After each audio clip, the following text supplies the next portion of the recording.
Bonjour, pour mon nouvel article, j'ai choisi un nouveau support. Jusqu'ici, je vous ai fait des articles plutôt écrits sur le blog, mais le sujet du jour m'invite à utiliser un nouveau format, puisqu'on va parler de la génération connectée. Alors, pourquoi je parle de ça sur un blog qui est plutôt dirigé sur des sujets politiques? C'est que je me rends compte que ce soit dans l'entreprise ou dans les organisations citoyennes, politiques, associations, ça devient de plus en plus difficile d'attirer et d'impliquer les jeunes d'une vingtaine d'années et moins. Alors la raison de ça, c'est que la génération connectée, fonctionne pas exactement comme les précédentes, hein. Alors on va commencer par la définir. Elle a été précédée par la génération Y. Y, c'est pour Why, la génération qui posait toujours des questions, qui voulait comprendre pourquoi on faisait les choses. C'est une génération donc, qui est née à partir de 95. Ils ont grandi avec les smartphones. Pour eux, c'est naturel d'aller sur Internet, d'avoir l'information dans la main. Ils sont aussi habitués à un monde où on a les problèmes environnementaux, les problèmes de terrorisme, pas de sécurité de l'emploi. Donc une approche au monde qui est pas la même. Avec Internet, ils ont créé des codes qui sont différents, hein. On peut citer le mème, le troll, une approche très ironique de l'information et de la société. Et puis une façon d'accéder aux responsabilités et d'avancer dans la vie qui est nouvelle. On peut le voir, hein, aujourd'hui, les stars émergent de YouTube. Donc on fait les choses et si ça a de la qualité, c'est validé par le public plutôt que par la structure. Et puis une dernière grosse différence, c'est que nous on a connu le zapping. On passait d'une chaîne à l'autre, mais on était quand même conditionné par ce qui nous était proposé. Avec Internet, c'est le à la carte qui règne. On choisit ce qu'on a envie de voir, quand on a envie de le voir. On accepte beaucoup moins la contrainte du flux entrant. Ça nous amène à trois points qui sont importants pour moi dans le fonctionnement de la génération connectée. C'est déjà les relations directes. Quand vous leur écrivez un mail, ça les saoule. Quand vous leur parlez pas directement, ça les agace, même si pendant que vous leur parlez, ils sont sur leur téléphone en train de parler à quelqu'un d'autre. C'est du multicanal, mais du multicanal direct. Un côté pro-perso qui a une frontière qui change clairement. Aujourd'hui, je me retrouve avec des jeunes au travail qui réclament de pouvoir consulter leur mail pro de chez eux parce que ça leur paraît naturel de suivre l'avancement du travail, qu'ils soient au bureau ou pas. À l'inverse, ça leur paraîtrait certainement pas acceptable qu'on leur dise de couper leur téléphone perso quand ils arrivent au travail, alors que quand j'ai commencé à travailler, c'était plutôt évident de couper son téléphone. Et puis la dernière chose, c'est qu'ils sont beaucoup plus tournés vers la créativité qu'on pouvait l'être et vers l'envie de nouveautés plutôt que d'être dans la sécurité répétitive. On y reviendra un petit peu plus loin. Alors on va déjà regarder nos habitudes de management. On a l'habitude d'un environnement qui est vraiment structuré, la hiérarchie, qui contrôle l'information, qui fixe un cadre pour distribuer des tâches, réunir les gens en formation et communiquer par email. C'est basé sur des principes, hein. On segmente le travail, on met des règles et on vise la productivité. Et puis, quand on est cadre, eh bien, on a une légitimité parce que on a été nommé à un titre, on est sélectionné par l'organisation. En général, c'est parce qu'on a l'expertise et de toute façon, on va avoir les premiers l'accès à l'information, ce qui peut asseoir notre légitimité. Et puis derrière, on va contrôler l'équipe avec une logique de devoir et de récompense. On vous donne un salaire pour que vous fassiez un certain travail, point. On est plutôt bien installé dans ces habitudes, le problème c'est qu'elles sont devenues obsolètes.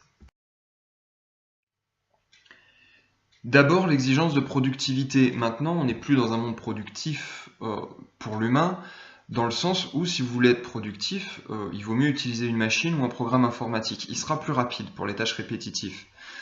Ce qui veut dire que notre rôle finalement dans le monde et dans l'emploi, c'est d'être créatif, c'est d'inventer de nouvelles choses, c'est plus de produire à la chaîne comme on le faisait avant. La maîtrise de l'information aussi, c'est plus possible avec la multiplication des canaux. Vous avez votre entourage qui par Twitter, par les nouveaux modèles, ils vont communiquer plus rapidement que vous, ils vont avoir l'information et tout le monde apprend les uns des autres.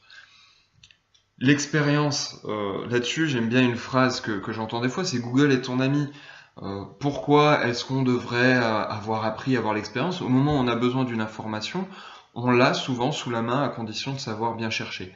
Ce qui fait qu'un jeune, même s'il n'a pas toute l'expérience, il va pouvoir s'appuyer sur tout un réseau de gens expérimentés. L'exemple typique qu'on reprend tout le temps, c'est Wikipédia. Ça nous donne un environnement économique qui change. Avant, c'était des grands groupes anciens bien ancrés. Maintenant, les leaders du monde, c'est des startups qui sont devenues géantes, qui ont grandi très vite à partir de ces principes-là. Ce qui veut dire que si on ne s'adapte pas dans notre mode de management, on va être dépassé de toute façon. Et notre bonne vieille culture de la compétition qui faisait qu'on avançait un peu les uns contre les autres, elle est petit à petit en train d'être remplacée par une culture de la coopération qu'on retrouve, j'en parlais déjà dans mon article sur la société assumée, on va petit à petit évoluer dans ce système-là. Et puis enfin, les valeurs vis-à-vis de l'entreprise qu'on avait de fidélité, d'engagement, ont été déjà détruites par les entreprises. L'entreprise s'engage moins, est moins fidèle à son salarié, et la génération qui a grandi dans ce contexte-là, plus une culture de liberté et d'exigence, c'est-à-dire que si l'entreprise ne leur apporte rien qui les intéresse, ils vont faire le strict minimum pour garder leur emploi, ou s'ils le peuvent, aller trouver mieux. Et là, il n'y a aucun engagement qui vaille, aucun devoir vis-à-vis du salaire. On se retrouve avec des comportements qu'on n'avait pas du tout avant, ou qu'on avait beaucoup moins, comme une personne qui dès le début de sa carrière, s'il n'est pas surveillé, ne fait rien. Ce qui nous impose aussi un mode de fonctionnement différent, parce qu'on ne va pas pouvoir mettre un manager derrière chaque jeune qu'on embauche. Ce qui veut dire qu'on ne va pas pouvoir au forceps amener chacun à prendre les codes de l'entreprise. Pourquoi? Alors on a un peu cette illusion de se dire c'est bon, on va les acculturer, on va les embaucher, puis leur expliquer comment ça marche.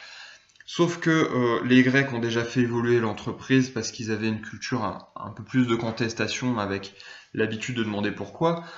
Mais alors les C, les connectés, ils peuvent complètement métamorphoser notre environnement.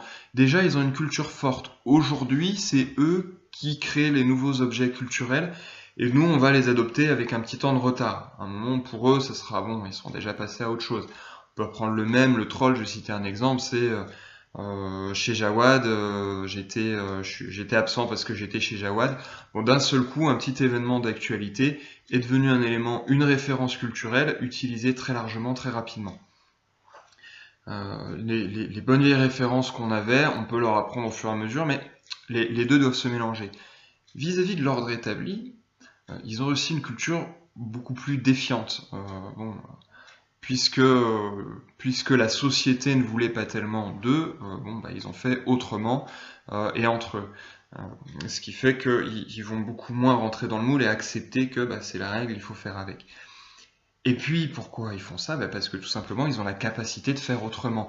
Ils se sont rendus compte avec les jeunes entreprises, avec le succès des chaînes YouTube, etc., qu'on pouvait créer sa propre activité, inventer quelque chose de nouveau, et réussir hors du système. Ne pas attendre le diplôme, mais créer son employabilité par des expériences, par des projets, des réalisations. Donc ils vont forcément réinterroger nos bons vieux fonctionnements.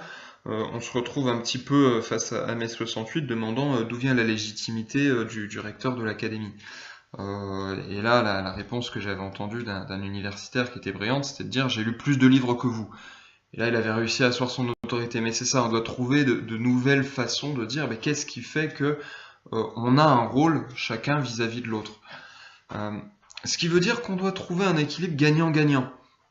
Alors, c'est ce que je représente ici, avec d'un côté, ces jeunes, ils vont devoir amener aussi une certaine sécurité et des résultats au monde qui les entoure, parce qu'ils vont se retrouver à devoir travailler avec d'autres générations qui n'ont pas la même façon de fonctionner. Mais dans l'entreprise, dans l'organisation, dans les partis politiques, on va devoir leur amener déjà plus de liberté, plus de valorisation de leur action, et aussi du plaisir. Et ça, on y reviendra. On a du mal à comprendre encore que quand on donne une mission à un jeune dont il ne verra jamais le résultat avant d'avoir fini son stage, ça ne le motive pas. Ouais, effectivement, il a besoin de voir, d'avoir le plaisir, d'avoir l'aboutissement de son travail. Ce qui nous amène à un nouveau management avec 3 grosses composantes que moi j'identifie. La première, c'est la co-construction. On fait les choses ensemble. Vous n'êtes pas une composante, vous êtes un acteur, vous êtes une pièce de l'ensemble. Un fonctionnement très interactif. On est dans la relation directe, mais aussi avec moins de contraintes, et surtout de la flexibilité accrue sur les tâches. On sort de la tâche répétitive et on se donne de l'espace pour créer. Alors pour ça, hein, je liste les choses que j'identifie. Première chose, c'est humaniser la relation. On n'est pas dans l'utilité de je te donne quelque chose à faire, tu m'en rends compte, mais on est dans une relation qui va nous permettre de créer ensemble. Donc là, il y a un concept qui s'appelle la mindfulness, la pleine conscience, d'avoir conscience de ce que ressent l'autre en face de nous. Et puis d'accepter l'égalité manager-manager. Oui, il peut avoir l'information par d'autres canaux, il sait des choses qu'on ignore. On a des rôles différents, mais on ne peut plus fonctionner avec cette posture un peu d'inégalité et de soumission. On va devoir apprendre à fonctionner avec une nouvelle approche de l'autre.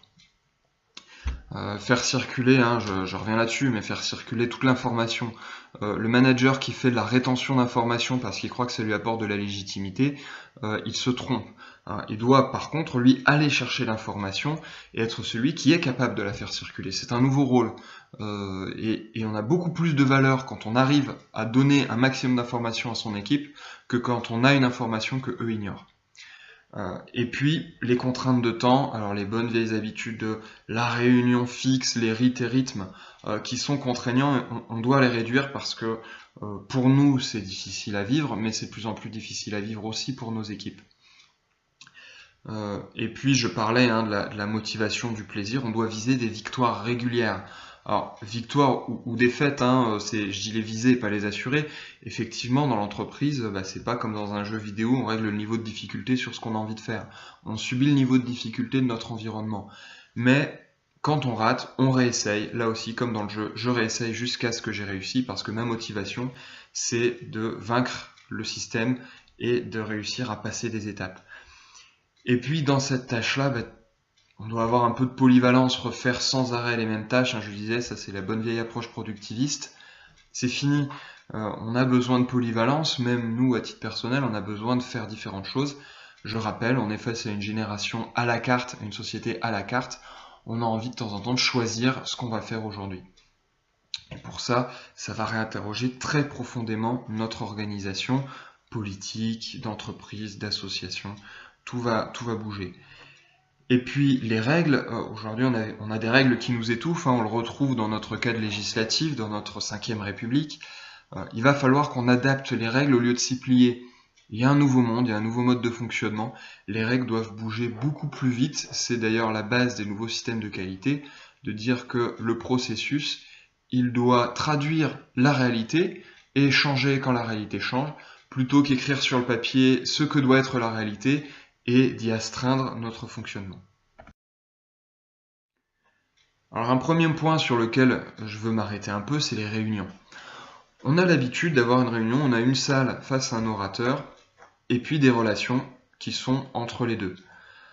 En général, c'est l'orateur qui monopolise plutôt la parole en demandant de temps en temps s'il y a des questions, et en s'appuyant sur le PowerPoint avec le rétroprojecteur, ce qui fait que tout le monde regarde dans une même direction et il y a peu d'interactivité.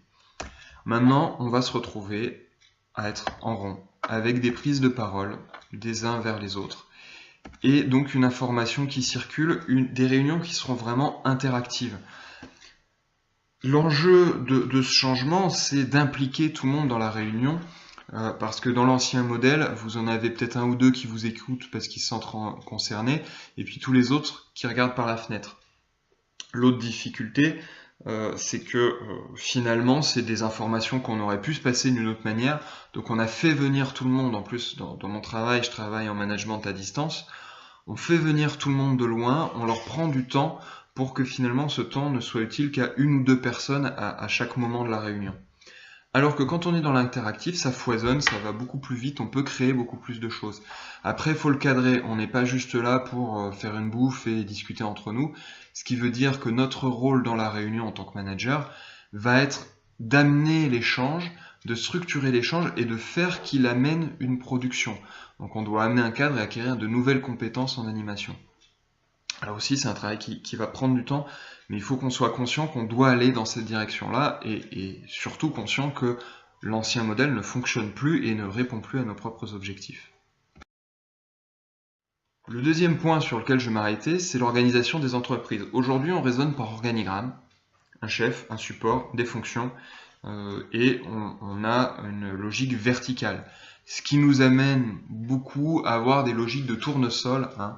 Si je regarde vers l'amont, c'est ça qui compte, et puis derrière, il faut que ça suive. Et puis je porte des projets auxquels je ne crois pas parce que ça vient du haut, et je fais croire à mon équipe que j'y crois parce que sinon ils verront pas la solidarité dans l'organigramme. Ça déjà, bon, la plupart des gens n'y croient plus, ils acceptent parce qu'ils n'ont pas bien le choix, mais c'est plus un fonctionnement qui nous permet d'être performants. Donc on a passé de l'organigramme à l'organisme, c'est-à-dire des cellules de petits groupes de travail qui vont s'organiser, qui vont être beaucoup plus libres de leurs actions, avec un but collectif qui est fixé. Donc là, c'est un peu dur à dire, hein, mais au centre, on va avoir un noyau fonctionnel, un noyau organisationnel, d'échange. On va proposer un certain nombre de choses pour atteindre ensemble un objectif collectif. C'est l'organisation des nouvelles entreprises comme Google, où voilà, il y a un objectif, il y a une culture d'entreprise, mais après chacun va assez librement trouver des partenaires pour monter un projet et pour petit à petit créer plus de valeur. Donc on doit inventer cette nouvelle forme d'organisation et cette nouvelle forme de relation. Là je vous montre un organisme à 3 niveaux, ce qui permet, si on considère que chaque cellule a une dimension de fonctionnement de 6 à 7 personnes, on est dans une organisation qui peut faire fonctionner à peu près 300 personnes, donc qui peut s'adapter au PME. Après, dans les grands groupes, il va falloir structurer les choses. Si on arrive à 4 niveaux, on peut déjà intégrer beaucoup plus de monde, parce qu'à chaque fois, hein, c'est une puissance de 7 que vous rajoutez. Mais par contre, le mode de fonctionnement va devenir plus complexe quand il y aura plus de niveaux. Là, la logique de cet organisme aussi, c'est que chacun a sa fonction et qu'on n'est pas dans une logique de hiérarchie qui donne des ordres, mais qui représente et qui assure l'articulation de l'ensemble.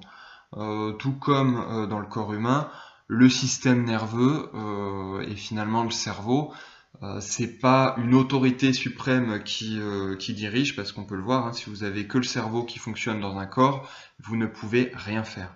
Donc on va se retrouver dans une relation où le management aura une fonction dans l'entreprise, mais une fonction vraiment de synchronisation et de facilitation de l'activité.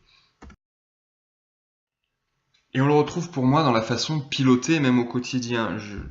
J'ai l'habitude et j'ai plutôt été formé à ça. En gros, manager, c'est basique. On donne des ordres, on suit leur réalisation et on évalue en fin d'année ou en fin de période, en fin de semaine, en disant bon ben voilà, est-ce que tu l'as plutôt bien ou pas bien fait, comment est-ce que je vais réorienter. On va plus pouvoir fonctionner comme ça.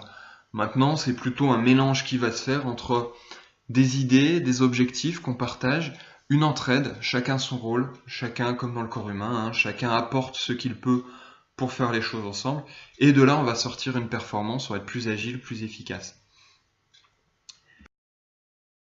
Derrière tout ça, est-ce que le but c'est seulement d'intégrer les jeunes et de dire on va pas les laisser au banc de la société? Non, ça va plus loin. L'idée c'est vraiment de la création de richesse et de ramener de la croissance dans notre pays. Pendant des années, on s'est flatté en disant la France c'est le pays le plus productif au monde, et puis on s'est fait dépasser par des pays les uns après les autres. Pourquoi? Parce que ce qui se passe dans la culture d'Hollywood, d'internet, etc., c'est que c'est la créativité qui a fait les nouveaux succès. C'est pas le fait de dire je suis le plus productif, mais j'ai inventé un truc nouveau et tout le monde aime ça.